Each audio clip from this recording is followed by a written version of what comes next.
এই রান্নাগুলো করতে একটু ধৈর্য ধরে করতে হয়, তাহলে একটু ভালো হবে। আর এই যে মোটা চিংড়িতে দেওয়ার জন্যে গোটা গরম মশলা, তারপর জিরে, শুকনো লঙ্কা, এটা হচ্ছে তোমার জিরে গুঁড়ো, এর আদা কাঁচা লঙ্কা বাটা, হলুদ, আর একটা স্পেশাল জিনিস আছে লাস্টে দেওয়ার জন্য, এটা পরে দেখাবো।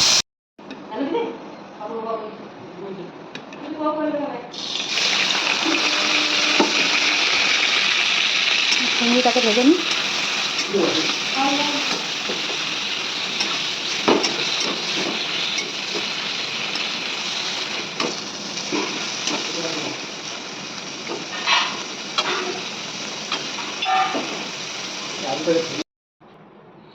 প্রথমে জিরে, শুকনো লঙ্কা এগুলো সব দিয়ে দিলাম।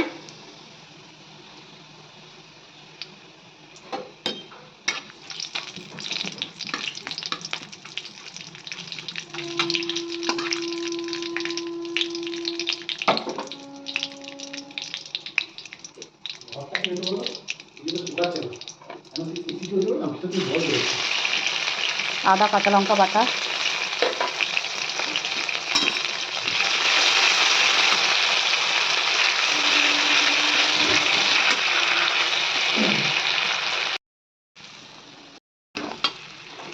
জিরের গুঁড়ো, হলুদ গুঁড়ো আর চিনি। চিনি তোমরা পরিমাণ মতো দেবে, যে যতটা খাবে। তারপর ভালো করে কষিয়ে নিয়ে এই যে আলুটা দিয়ে দেবে।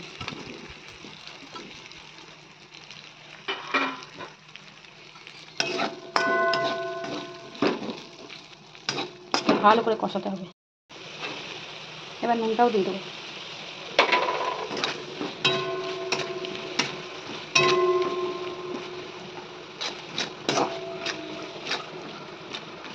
তারপর সিদ্ধ করা মোচাটা এটা দিয়ে দেবো।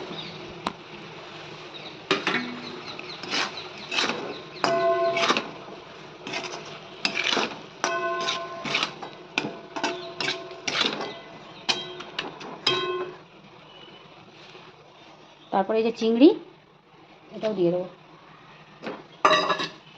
দিয়ে ভালো করে সবগুলোকে একসঙ্গে কষাবো।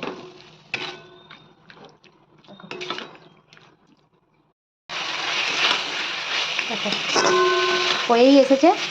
এবারে তোমাদেরকে বলেছিলাম না, লাস্টে আমি একটা জিনিস দেবো, এর মধ্যে অ্যাড করবো সবজিটার মধ্যে। এটা দিলে পরে এটার স্বাদ দ্বিগুণ বেড়ে যায়। সেটা হচ্ছে এই গোবিন্দভোগ চাল বাটা। এটা তোমরা দিয়ে দেবে নামানোর 5 মিনিট আগে। দেখবে যা সুন্দর স্বাদ হবে না।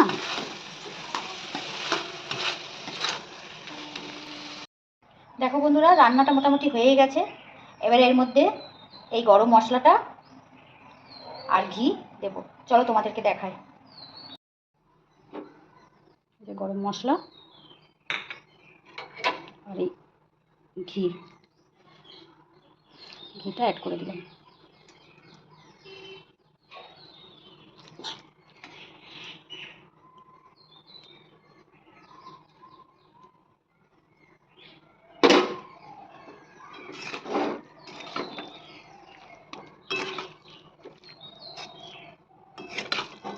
এটা একবার তোমরা বানিয়ে খাবে, যেমন করে আমি দেখালাম সেইভাবে।